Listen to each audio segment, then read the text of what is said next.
Assalamualaikum warahmatullahi wabarakatuh. Salam bahagia, salam sejahtera muslimin dan muslimat yang dirahmati Allah sekalian.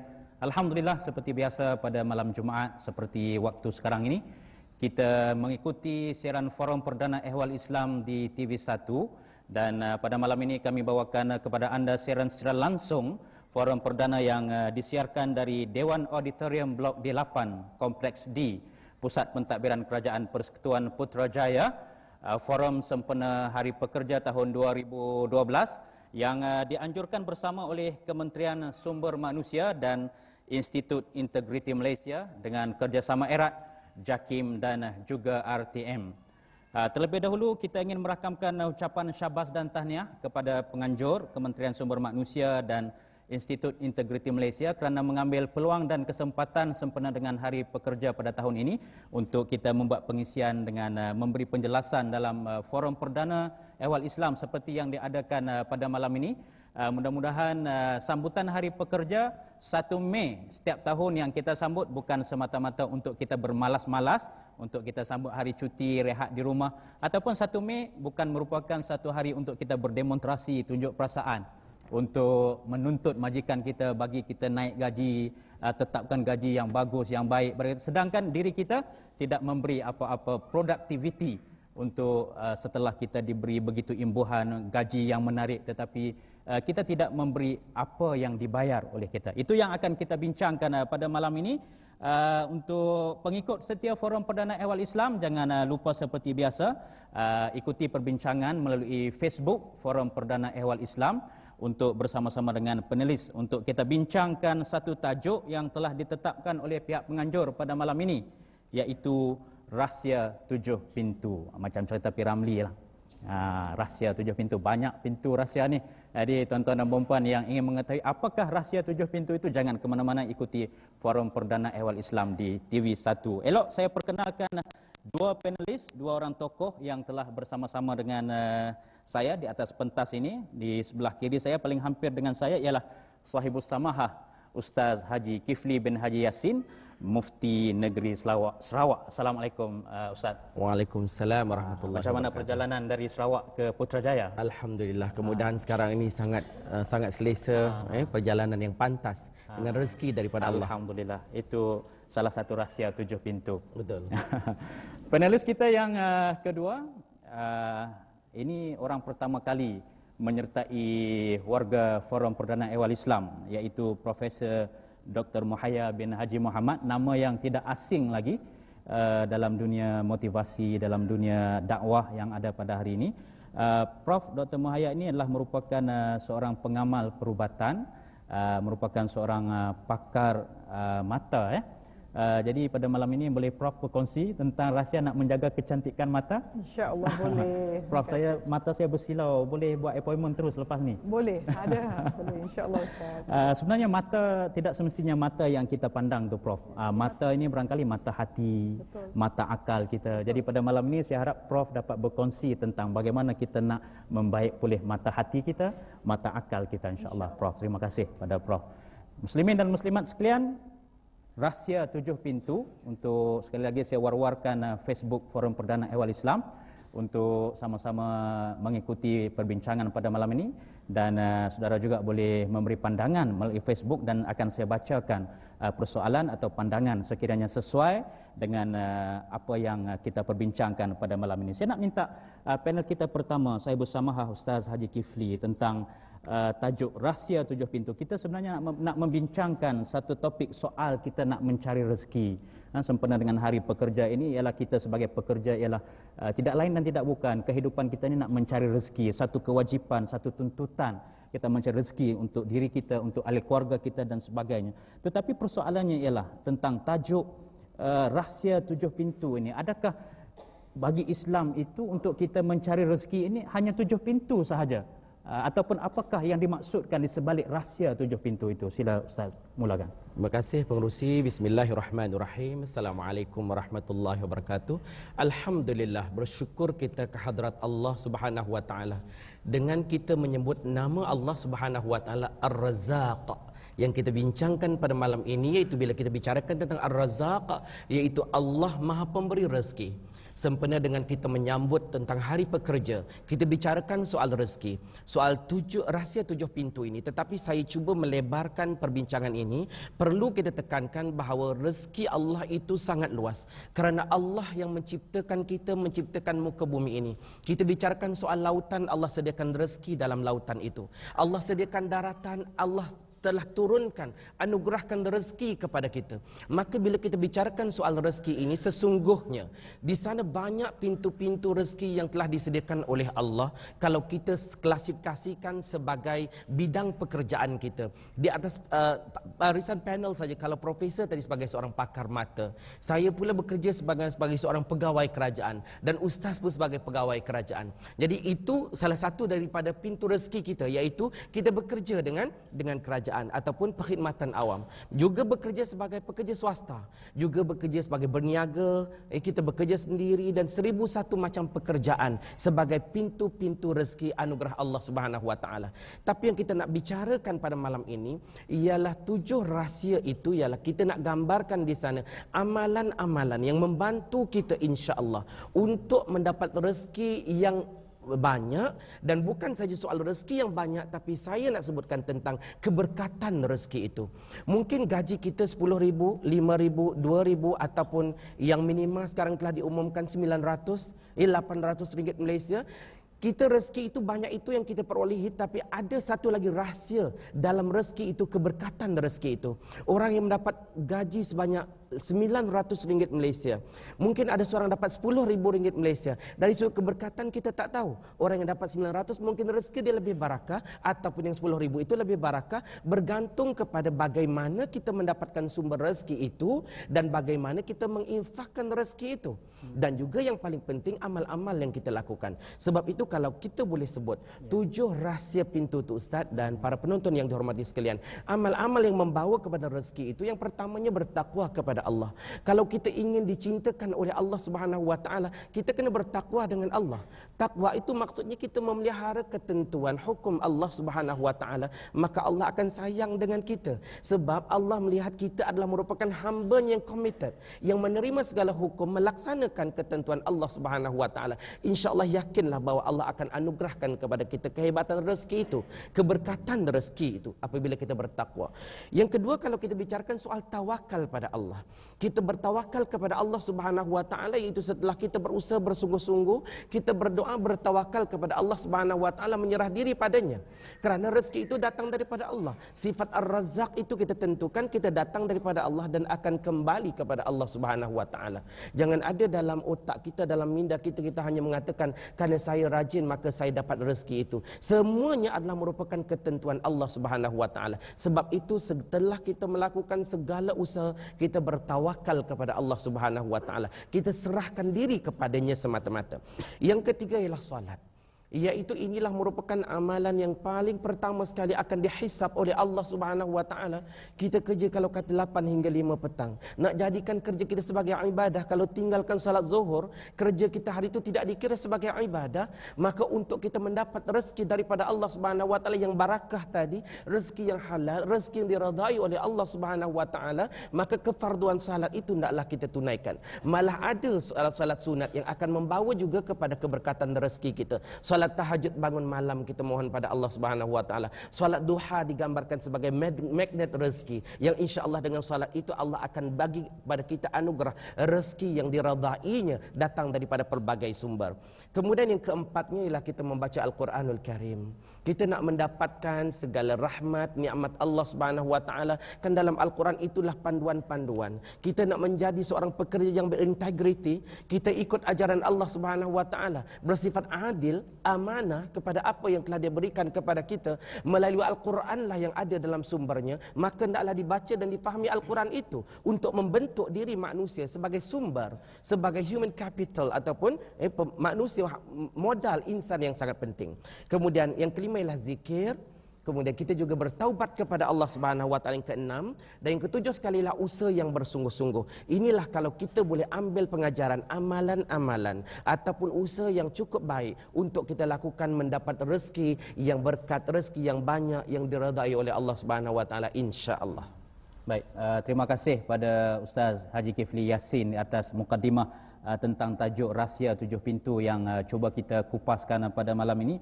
Apa yang dapat saya simpulkan Ustaz ialah dalam kita nak mencari rezeki, dalam kita bekerja ini, 7 pintu itu kita simpulkan kepada pintu yang halal, pintu yang haram, dan satu lagi adalah pintu yang syubhah. Kita cuba cek tengok adakah rezeki yang kita pekerjaan yang kita lakukan hari-hari adalah pekerjaan yang halal.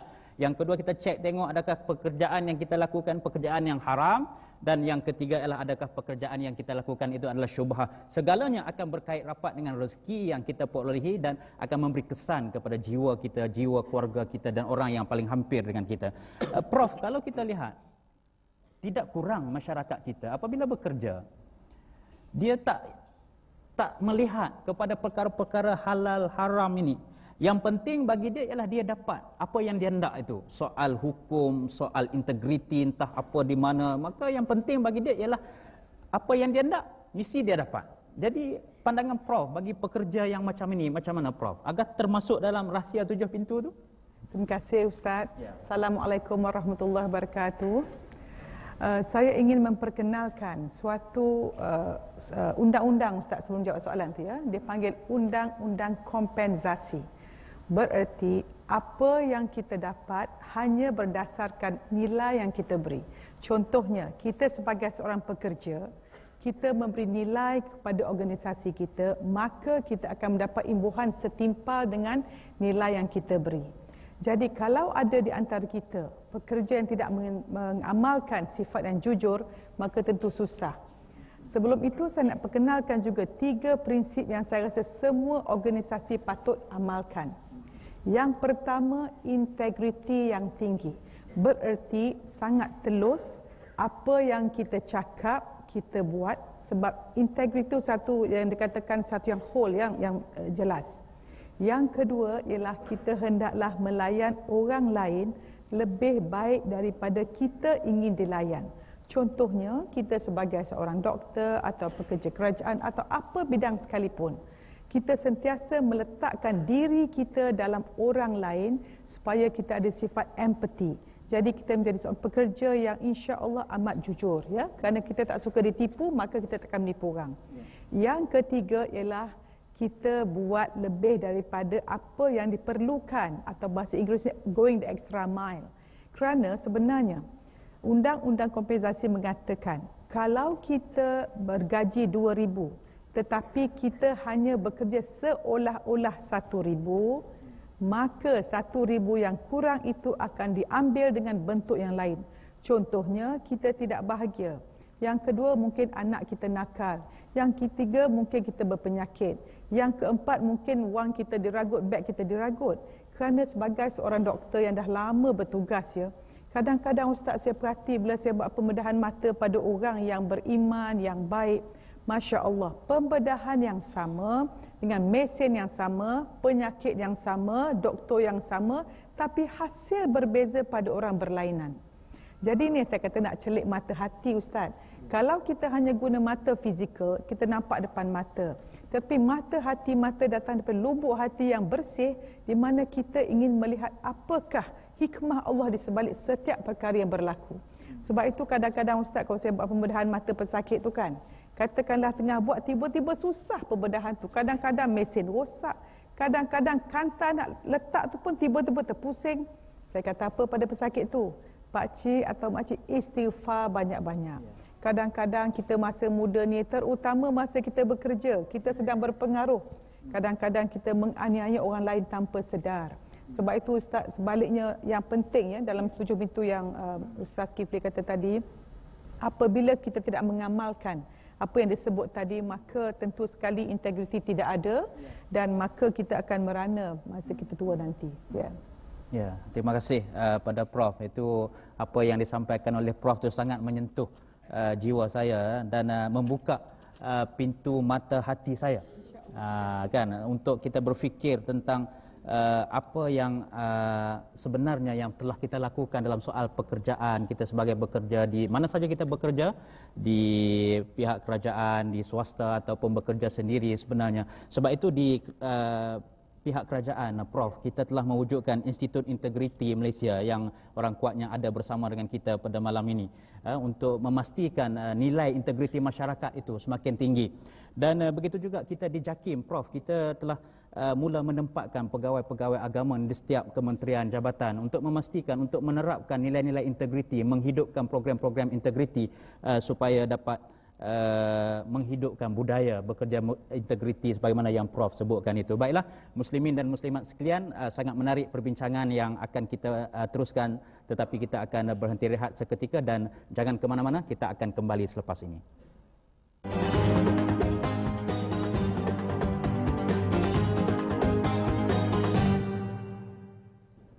Terima kasih kepada saudara yang terus setia bersama kami di TV1. Buat masa ini kita mengikuti siaran secara langsung Forum Perdana Ehwal Islam dari Auditorium Kompleks D, Pusat Pentadbiran Kerajaan Persekutuan Putrajaya.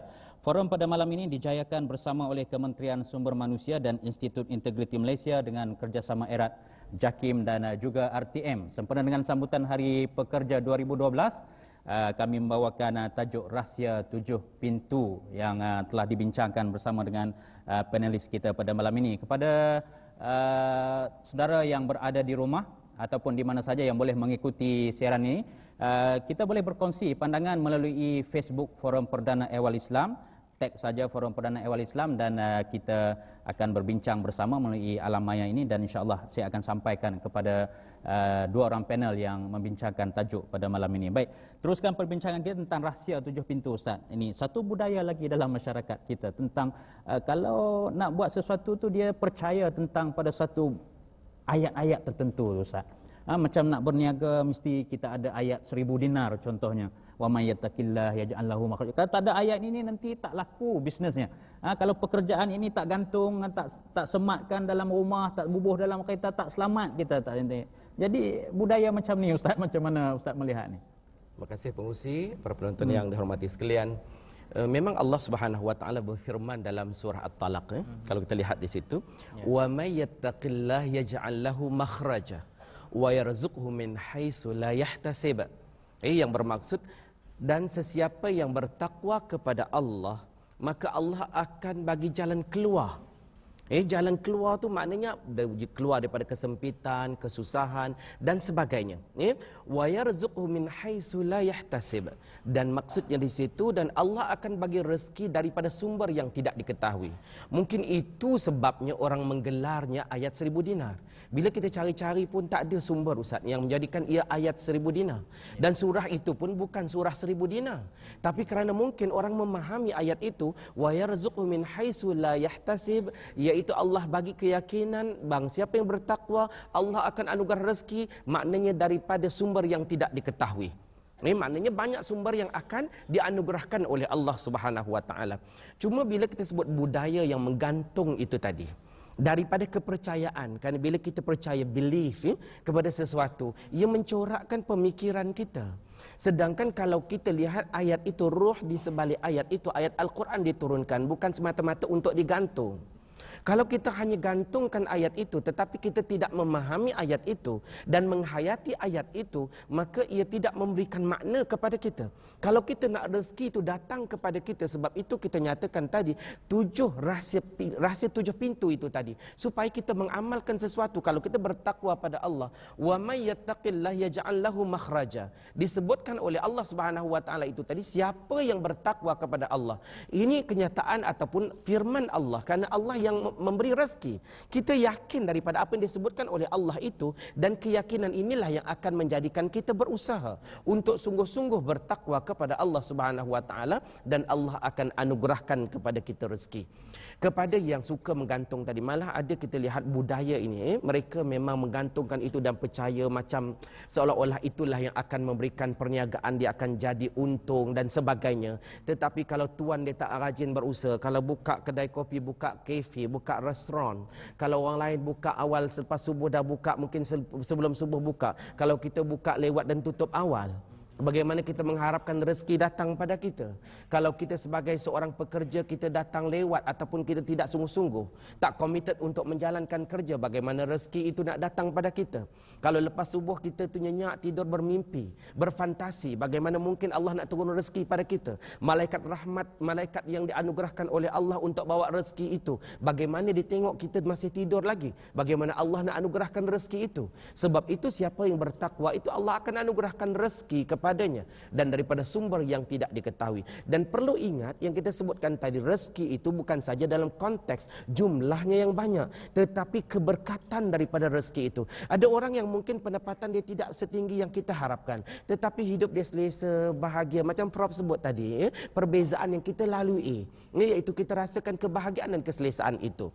Jadi kalau nak gantung ayat itu, kalau kita bicarakan soal hukum, harus hukum menggantung ayat itu, asalkan kita menjaga, memelihara kemuliaan dan tidak ada berlaku penghinaan terhadap ayat itu. Walaupun ada beberapa pandangan, tetapi saya nak tekankan di situ keharusan untuk kita menggantung ayat, tetapi kita hendaklah beramal dengan ayat itu dalam erti kata, iaitu menghayati segala firman Allah Subhanahu wa taala, termasuklah tuntutan dalam ayat yang digelar sebagai 1000 dinar itu tadi. Walaupun kita tidak ada nama khas ataupun sahih dari sudut penamaan ayat itu tadi. Jadi bila kita sebutkan wa may yattaqillah yaj'al lahu makhraja, kalau kita dalam konteks sebagai seorang pekerja, kalau kita nyatakan tadi bertakwa pada Allah, kita pergi bekerja, tapi kita tidak letakkan ihsan itu dalam dalam amal yang kita lakukan. Bagaimana kita nak melakukan sesuatu itu dalam konsep ihsan? Iaitu bila kita bekerja, kerana hidup ini adalah ibadah, nak jadikan pekerjaan sebagai ibadah, kita perlu ada ihsan, iaitu kita beribadah kepada Allah, melakukan sesuatu seolah-olah Allah melihat kita. Dan walaupun kita tahu kita tak melihat Allah, yakinlah Allah melihat kita, maka kita tidak akan tuang kerja, kita tidak akan, maknanya kita tidak melakukan sesuatu kesalahan, kita tidak suka datang lewat untuk pergi bekerja dan sebagainya, kita tidak melakukan penipuan. Sebab apa? Kita nak menjadi seorang yang cemerlang, yang rezeki diberkati oleh Allah Subhanahu wa taala. Maka ayat itu tadi perlu kita hayati dalam konteks tuntutan ayat ini. Bila bekerja, bekerja dengan bersungguh-sungguh. Bila kita sebagai seorang pekerja, biar kita mencapai apa yang KPI yang telah ditentukan itu. Kerana akan ditanya oleh Allah Subhanahu wa taala, kalau majikan kita bagi KPI pada kita tapi kita tidak mencapai KPI itu, maknanya di sana ada persoalan sama ada kita ni mampu ataupun tidak dengan tuntutan yang diberikan itu tadi. Untuk mengelakkan kita ditanya oleh Allah Subhanahu wa taala di akhirat nanti, Allah akan tanya pada kita, kita kena gerun dan yakin. Bila Allah tanya dari mana sumber rezeki itu datang dan ke mana kita sumbangkan rezeki itu, Masya Allah, bolehkah kita jawab, tuan-tuan dan puan-puan? Maka amalan kita yang akan jawab persoalan-persoalan itu. Sebab itu hendaklah kita bertakwa kepada Allah, insya Allah rezeki akan datang melimpah ruah, insya Allah. Amin ya rabbal alamin. Artinya Ustaz bahawa kita perlu ada hubungan dengan Allah Subhanahu wa taala. Dalam usaha yang kita lakukan ini, kita mesti mengharapkan segala-galanya apa yang kita lakukan itu, penggantungan kita terakhir ialah kepada Allah Subhanahu wa taala. Tetapi Prof, kita nak berbalik kepada setengah juga di kalangan pekerja ini. Bagi dia 100% rezeki yang ia peroleh itu adalah atas hasil usahanya semata-mata, berbeza dengan apa yang disebut oleh Ustaz Kifli tadi. Bagi dia apa yang dia peroleh hari ini adalah atas kerja kuatnya, langsung tidak ada kaitan dengan pencipta Allah Subhanahu wa taala. Bagi dia no. Bagi dia buat semua kerja, sembahyang tidak, aurat tak tutup, Al-Quran tak baca, doa memohon kepada Allah Subhanahu wa taala dipermudahkan, pekerjaan pun tidak pernah diamalkan. Golongan yang macam ini, macam mana kita nak bagi nasihat ini, Prof? Silakan. Terima kasih. Pertama saya nak sebut Ustaz, orang macam ni yang dari segi perubatannya banyak penyakit. Pasal kajian saintifik menunjukkan 75% daripada penyakit asal daripada minda yang negatif. Orang yang suka risau, takut, bimbang, perkataan yang keluar daripada mulut dia, tapi kalau susah, payah. Sebab itu, lepas jadi doktor dah lama Ustaz beribu pesakit saya dah jumpa. Bila tengok cara bercakap, kita dah tahu penyakit mana yang dia ada. Jadi saya nak sebut macam inilah. Kalau kita nak jadi seorang pekerja yang baik, yang tidak ada sifat yang macam Ustaz Zakaria sebut tadi, kita mesti ada 3 perkara sebagai seorang pekerja yang betul-betul bagus, yang patut kita sarankan kepada semua organisasi. tentukan kita ada takwa dengan Allah. Maknanya hubungan kita yang vertikal dengan Allah mesti bertakwa. Yang kedua, dengan manusia kita berakhlak. Maknanya kita sebagai bekerja, orang yang akhlak ni sebenarnya ialah reaksi spontan, ya. Kita tak payah nak fikir senyum ke tak senyum, senyum ke tak senyum. Akhlak ni bila kita jumpa orang automatik kita senyum. Maknanya bila kita berakhlak mulia, kita tak payah fikir menjadi satu kita punya tabiat. Yang ketiga ialah apabila kita bekerja sebaik mungkin atau dipanggil itqan. Sebab itu sebenarnya dalam budaya kerja Islam, dalam pembacaan saya, yang pertama kita mesti ada ubudiyah, kehambaan. Maknanya kita buat kerja ni, kita mesti niat bukan hanya untuk memenuhi keperluan hidup, Ustaz, tetapi untuk memenuhi tujuan hidup. Sebab kalau kita bekerja hanya untuk memenuhi keperluan hidup, hidup kita di dunia sementara. Tetapi duit yang kita dapat tu nak bayar rumah, sewa rumah dan sebagainya, tetapi habis bila kita mati. Tetapi bila kita bekerja untuk tujuan hidup, mencari redha Allah, bukan penghargaan manusia, insya-Allah segala yang kita buat hanya lillahi ta'ala. Jadi setiap gerak sendi, mata, jantung kita semua bergerak kerana Allah, maka setiap saat malaikat belah kanan sentiasa mencatat kita. Insya-Allah akaun kita sangat kuat, banyak di akhirat nanti. Dan ubudiyah, dan yang kedua ialah mas'uliyah, bertanggungjawab. Berapa orang daripada kita bertanggungjawab? Kadang-kadang nak tahu orang tak bertanggungjawab senang aja. Kalau ada kesilapan dia kata apa? Bukan salah saya, orang ni punya. Jadi orang suka menyalahkan orang. Sebenarnya kalau orang benar-benar berjaya, formula pertama untuk berjaya, kita harus yakin bahawa segala kehidupan kita, kita bertanggungjawab memilihnya. Maknanya kalau kita lihat diri kita sekarang, di mana kita sekarang bergantung pada keputusan yang kita buat 20 tahun dahulu. Di mana kita nak pergi 20 tahun akan datang bergantung keputusan hari ini. Ya? Dan yang ketiga, itqan, sekali lagi, di mana segala pekerjaan harus dibuat dengan sebaik mungkin. Sebab itu kita tahu Allah paling sayang manusia paling bermanfaat. Berapa orang daripada kita dalam pekerjaan lah, tak kira ya, pekerja kerajaan ke swasta, saya nak tanya diri saya dan kita semua, renung sama-sama. Bila kita masuk kerja, apa kita tanya? Adakah kita tanya apa hak saya? Apakah bonus saya? Berapa hari cuti? Berapa tahun boleh pergi sabbatical? Semua kita sibuk menanyakan apa kita dapat. Berapa orang daripada kita menanyakan apakah tanggungjawab saya? Macam mana saya bekerja lebih baik esok hari? Maka kalau kita kategorikan manusia ni, nak tahu manusia yang tenang, Ustaz, yang sibuk tanya apa saya boleh beri, bukan apa saya boleh dapat. Ya. Terima kasih pada Prof. Yang penting kita kena tanam dalam diri kita ni, apa yang boleh kita sumbangkan kepada organisasi kita. Kita kalau boleh kita sama-sama buat demonstrasi lah, turun pada KL, tolong bagi lagi tugas, beban kita, boleh ke? Sebenarnya tidak ada orang mati kerana kuat kerja, Ustaz. Banyak mati kerana kuat makan. Ya. Itu ayat yang sangat sensitif. Muslimin dan muslimat yang dirahmati Allah sekalian, itu pandangan panel tentang tajuk yang kita bincang pada malam ini, Rahsia 7 Pintu. Dan selepas ini kita akan membuka peluang kepada penonton-penonton, hadirin-hadirat yang hadir di auditorium pada malam ini untuk mengemukakan pandangan mereka tentang tajuk. Tetapi kita akan berhenti rehat dahulu. Sebelum itu, jangan ke mana-mana, kita kembali selepas ini.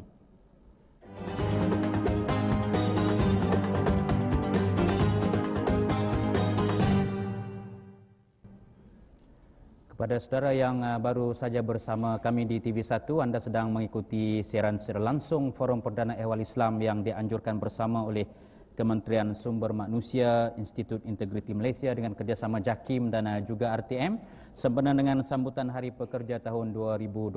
Untuk makluman kita bersama, tema sambutan Hari Pekerja pada tahun ini ialah Pekerja Berinovatif, Penggerak Transformasi. Jadi tajuk yang kita bincang pada malam ini ada kaitan dengan tema yang digariskan, yang diberikan ialah Rahsia 7 Pintu. Dan kepada saudara yang ingin berkongsi pandangan saudara, boleh layari ataupun tagging Facebook Forum Perdana Ehwal Islam untuk berkongsi dengan panelis pada malam ini. Dan pada saudara yang hadir dalam auditorium Kompleks D Putrajaya ini, boleh juga mengemukakan pandangan kerana saya akan buka ruang ini. Ramai yang hadir pada malam ini, majoritinya terdiri daripada warga Kementerian Sumber Manusia, daripada Institut Integriti Malaysia dan juga penduduk-penduduk di sekitar Putrajaya. Kebanyakannya adalah pekerja kerajaan.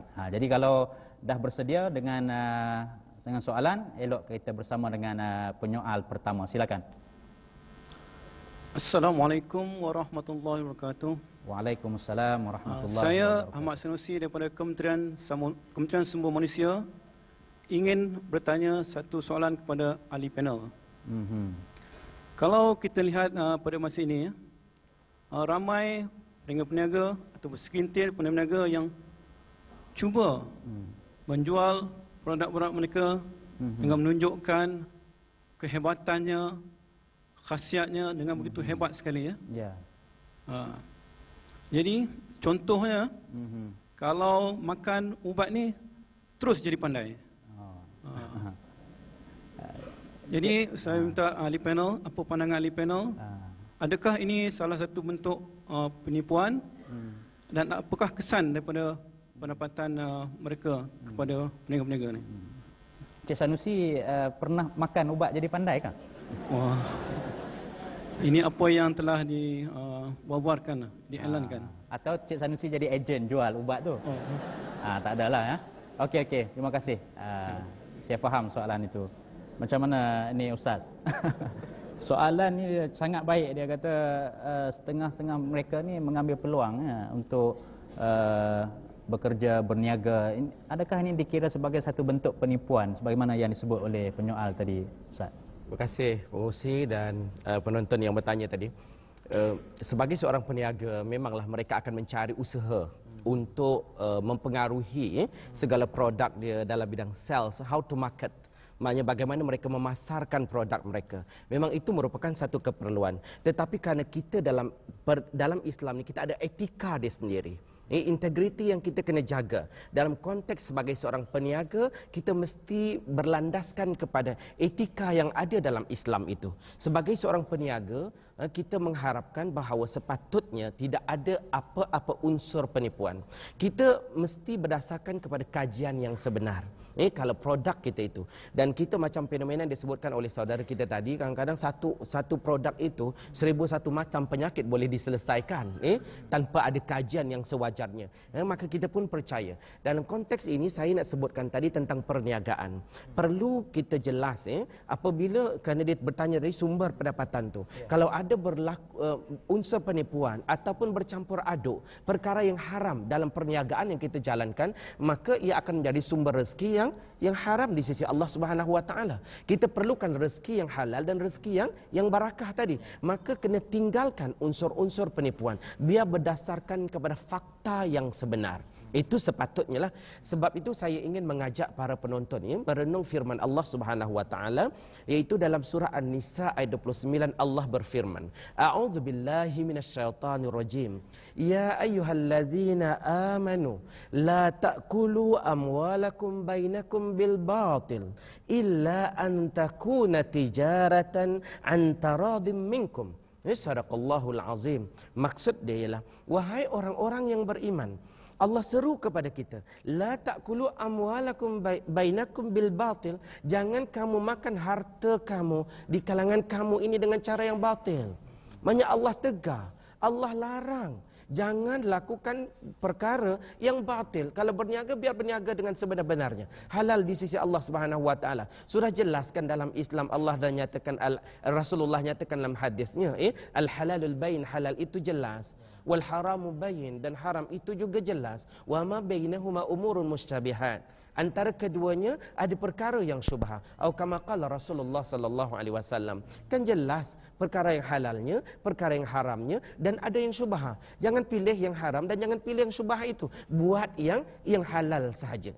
Kemudian bila disebut di situ di akhir ayat itu Allah nyatakan illa an takuna tijaratan an taradhim minkum, iaitu melainkan melalui urus niaga.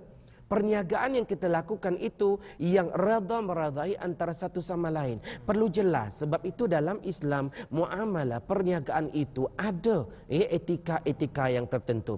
Sebab kalau kita belajar fiqh, mungkin kita belajar bab ibadah saja, tak sampai ke hujung bila belajar bab muamalah, musyarakah, al-bai' dan sebagainya. Itu ada dalam Islam. Maka hendaklah kita ikut apa yang telah ditentukan dalam Islam itu, insya-Allah. Rezeki kita tadi untuk dunia dan juga akhirat nanti yang kekal abadi, itu baru dapat keredaan Allah Subhanahu wa taala, insya-Allah. Yang lagi hebat tu Ustaz, bila ada testimoni tu.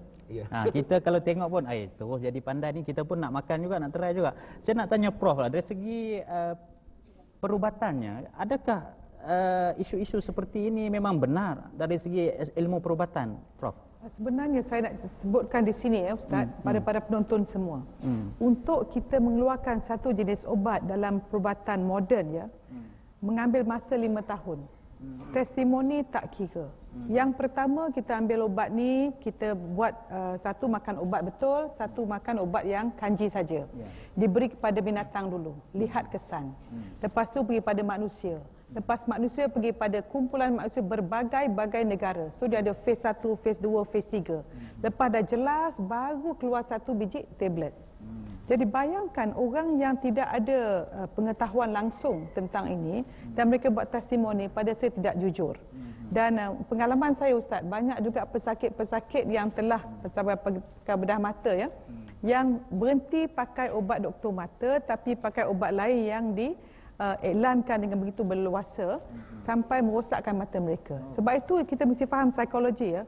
Kalau sesuatu produk terlampau diiklan, selalunya kualiti tidak bagus, mereka harus diiklankan.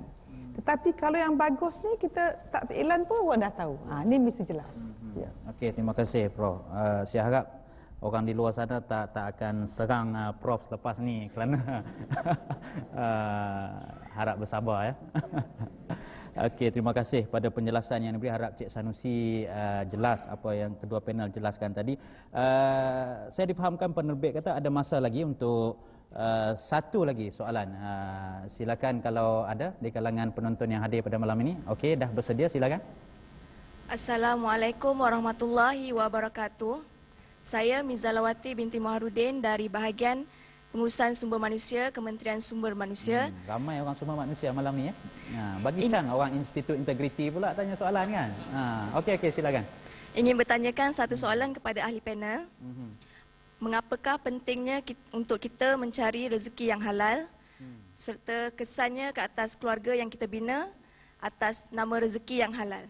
Terima kasih. Terima kasih pada Cik Mizalawati ya, daripada Kementerian Sumber Manusia ni. Kalau boleh saya nak kedua-duanya jawab, tapi saya nak minta Prof dulu tentang rezeki yang halal dan kesannya kepada diri kita, kepada orang yang berada di sekeliling kita tu, Prof. Terima kasih. Mungkin saya nak sebut tentang saintifik sedikit ya Ustaz. Bayangkan untuk kita menjadi seorang manusia, kita ada dia panggil sel dan terdiri daripada protein. So bayangkan kita makan makanan yang tidak halal, katalah kita makan daging Ustaz, masuk dalam perut kita, enzim akan memecahkan kepada unit-unit asid amino yang masuk dalam kita punya darah, membina balik asid amino menjadi protein yang baik semula. Jadi bayangkan kalau kita makan tak halal, maka badan daging jadi dalam tubuh kita pun tidak halal. So betul lah macam Al-Quran kata, daging yang tidak elok akan dibakar di api neraka. Dan bila tak halal macam ni Ustaz, saya minta maaf ya, kadang-kadang kita sebagai doktor ni Ustaz, kita buat sebaik mungkin dalam pembedahan tu tapi tak menjadi. Dan juga kita perhatikan setengah-setengah keluarga tu mereka amat malang ya.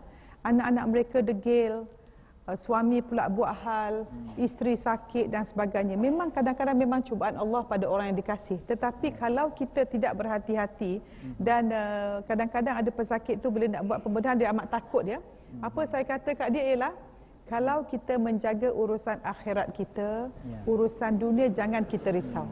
Ya, jadi bila kita punya rezeki yang halal, insya-Allah semuanya akan selesai dengan baik. Artinya kalau kita menolong Allah, Allah akan menolong kita. Ada hadis yang menyebut gitu, Prof.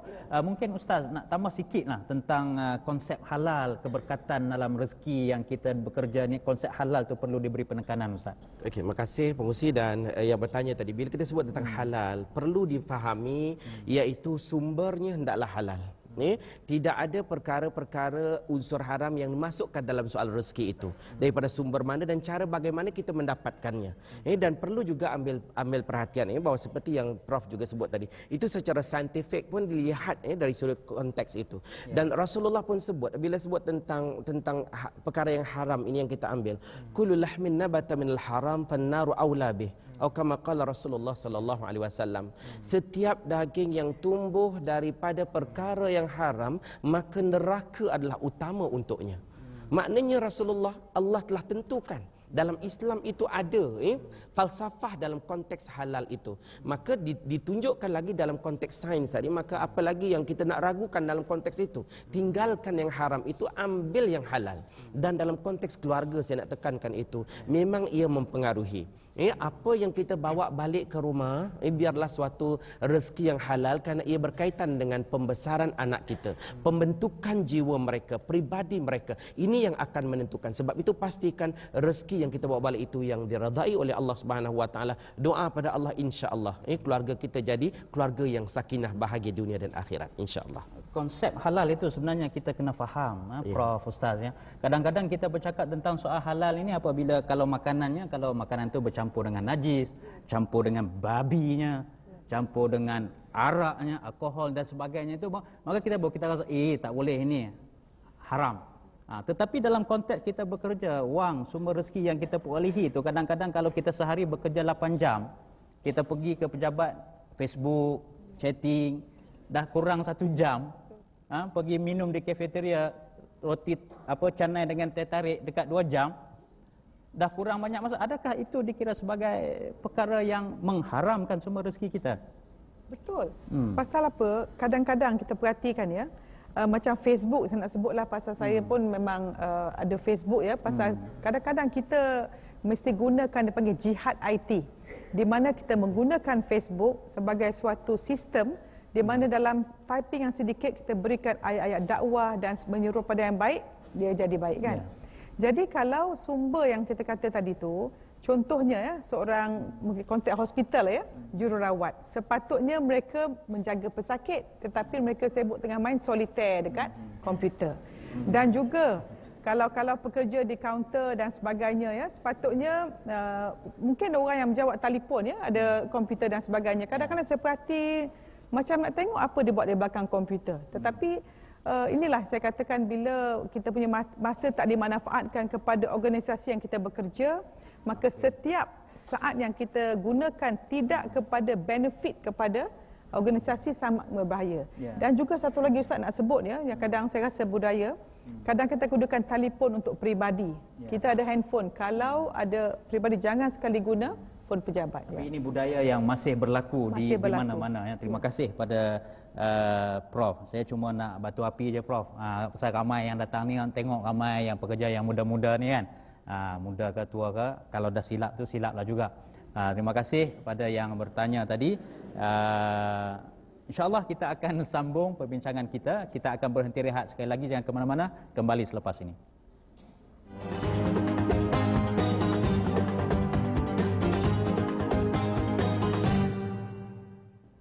Kami menghargai kesetiaan anda bersama kami di TV1 di ketika ini mengikuti Forum Perdana Ehwal Islam, anjuran bersama Kementerian Sumber Manusia dan Institut Integriti Malaysia dengan kerjasama JAKIM dan juga RTM. Saya nak teruskan perbincangan tentang rahsia 7 pintu yang kita bincangkan pada malam ini. Saya nak tanya balik pada Ustaz Kifli ya, tentang tadi kita berbincang panjang tentang bagaimana rahsia 7 pintu untuk kita mendapatkan rezeki yang berkat, rezeki yang halal. Sekarang ini kita nak tanya pula pada Ustaz tentang cara kita berbelanja. Rezeki yang kita perolehi setiap hari itu juga bergantung rapat dengan keberkatan. Kalau kita dapat rezeki yang halal tetapi cara perbelanjaan kita tidak halal, maka itu juga tidak memberi kesan. Jadi bagaimanakah konteks mendapat rezeki halal dengan perbelanjaan dengan cara yang halal itu ada kaitan dalam kehidupan kita di dunia dan juga di hari akhirat ini Ustaz. Silakan. Terima kasih pengerusi dan para penonton yang dihormati sekalian. Bila kita sebutkan tadi bahawa sumber rezeki itu dengan sifat Ar-Razzaq, Allah Subhanahu wa taala, datang daripada Allah. Dan kita juga apabila nanti kita akan hidup ni akan kembali kepada Allah. Maknanya persoalan hidup dunia dan akhirat itu sentiasa berkaitan. Tidak boleh hanya satu sudut, okey dunia kita hebat, kemudian akhirat nanti kita malang. Kita nak kedua-dua sekali bahagia. Dari dalam konteks itu, bila kita dah ada rezeki anugerah Allah kepada kita, kita hendaklah salurkan rezeki itu juga dengan cara yang halal, yang diredai oleh Allah Subhanahu Wa Taala. Nafkah, misalnya kalau kita bicarakan soal sebagai seorang suami misalnya mendapat rezeki daripada Allah, hendaklah disampaikan ataupun diberikan nafkah itu pada jalan yang benar.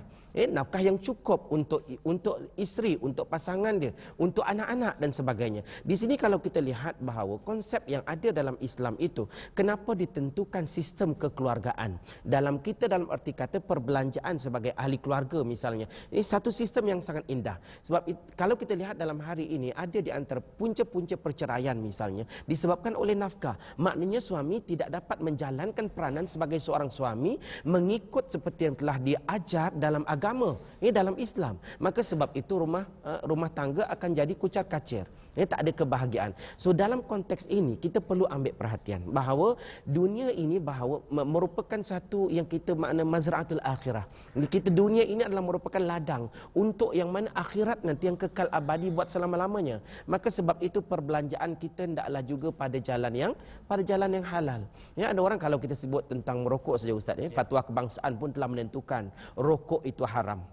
Tetapi masih ramai lagi orang yang merokok. Walaupun mungkin sensitif bunyinya. Tetapi kita nak tekankan kenapa kita salurkan rezeki kita pada jalan yang haram.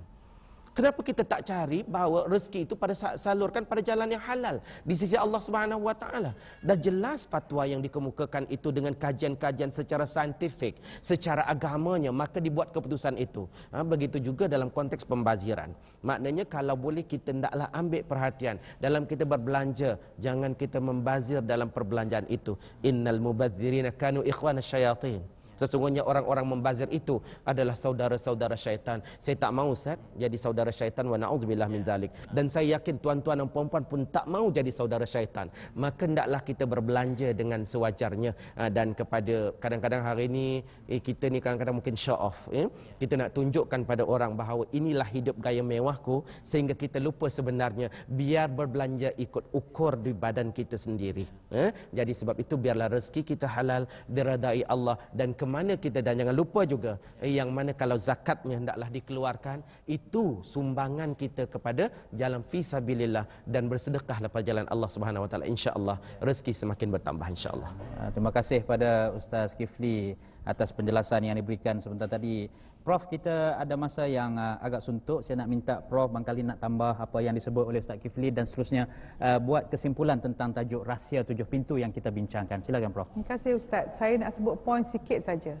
Kita audit diri kita hari ini, setiap kali kita berbelanja, beli barang ke apa, terutama kaum wanita ya, kita beli ni untuk mencari redha Allah atau penghargaan manusia. Sebab itu ada kata-kata Ali Safah mengatakan, kebanyakan manusia terperangkap. Mereka beli barang mereka tidak perlu dengan duit yang mereka tak ada untuk menunjuk pada orang yang mereka tak suka. Kenung balik. Ya. Jadi saya rasa sebagai kesimpulan kepada tajuk ini ialah untuk kita mendapat redha Allah dan bebas daripada, orang yang paling tenang ialah orang yang bebas daripada penghargaan manusia. So bila kita tidak bergantung, tidak berharap pada manusia, kita bebas Ustaz. Jadi kita pun setiap hari, setiap saat, biar kata menjaga setiap minit, terjaga jam kita, terjaga hari kita, terjaga minggu kita, sentiasa bertanya apa saya boleh beri, bukan apa saya boleh dapat. Wallahu a'lam. Terima kasih pada Prof Dr. Muhayya Muhammad di atas kesimpulan ringkas yang disampaikan sebentar tadi. Sebenarnya ada masa sikit lagi. Barangkali Prof Ustaz Kifli mungkin tambah sikit kesimpulan akhir sebelum kita akhiri forum kita pada malam ini. Okey, terima kasih pengurusi dan para penonton. Bila sebut tentang rahsia 7 pintu, dan perlu ditekankan tadi bahawa untuk mendapatkan rezeki yang diredai oleh Allah Subhanahu Wa Taala, amalan kita juga hendaklah suatu yang diredai oleh Allah. Baru kita dapat tadi rahsia 7 pintu itu, yang mana rezeki itu tidak terhenti di dunia sahaja. Kita nak ia berterusan dan berpanjangan di akhirat nanti, yang mana ditempatkan oleh Allah dalam syurga yang penuh dengan kenikmatan. Kita ingat syurga itu penuh dengan kenikmatan. Apa saja terlintas dalam akal fikir fikiran, Allah boleh datangkan kepada kita. Dan ingat juga, neraka Allah tu sangat azab, pedih. Sebab itu kita hendaklah elakkan segala rezeki yang haram tadi, yang kita usahakan dengan cara yang salah, hendaklah kita tinggalkan. Dan sempena dengan hari pekerja itu, kena ingat, bila sebut tentang transformasi, perubahan itu datang daripada kita. Firman Allah Subhanahu wa taala, innallaha la yughayyiru ma biqaumin hatta yughayyiru ma bi anfusihim. Sesungguhnya Allah tidak akan mengubah keadaan sesuatu kaum, keadaan diri kita, melainkan diri kita melakukan perubahan itu. Kalau sebelum ini kita ada buat silap, maka kita perbaiki kesilapan itu. Kalau sebelum ini kita kurang cemerlang, cemerlangkanlah diri kita. Kalau sebelum ini kita mungkin banyak bertanya apa orang bagi pada kita, macam Prof kata, biar sekarang kita bertanya apakah sumbangan saya kepada organisasi, kepada negara saya. Itu maknanya supaya kita ada muhasabah diri, dan benar-benar nanti insya-Allah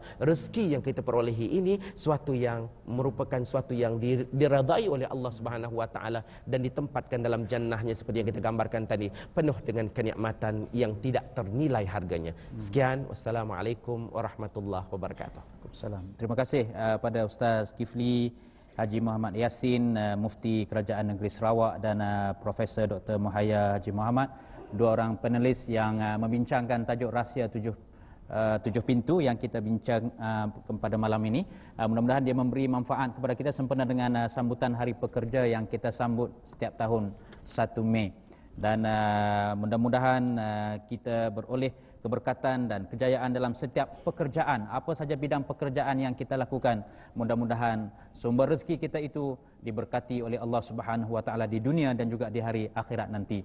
Terima kasih kepada pihak penganjur yang sudi menjayakan forum pada malam ini, iaitu Kementerian Sumber Manusia dan Institut Integriti Malaysia dengan kerjasama erat JAKIM dan juga RTM yang memungkinkan forum Perdana Ehwal Islam pada malam ini dapat disiarkan secara langsung dengan jayanya. InsyaAllah kita akan bertemu lagi di lain waktu lain ketika. Sekian, wabillahi taufiq wal hidayah. Wassalamualaikum warahmatullahi wabarakatuh.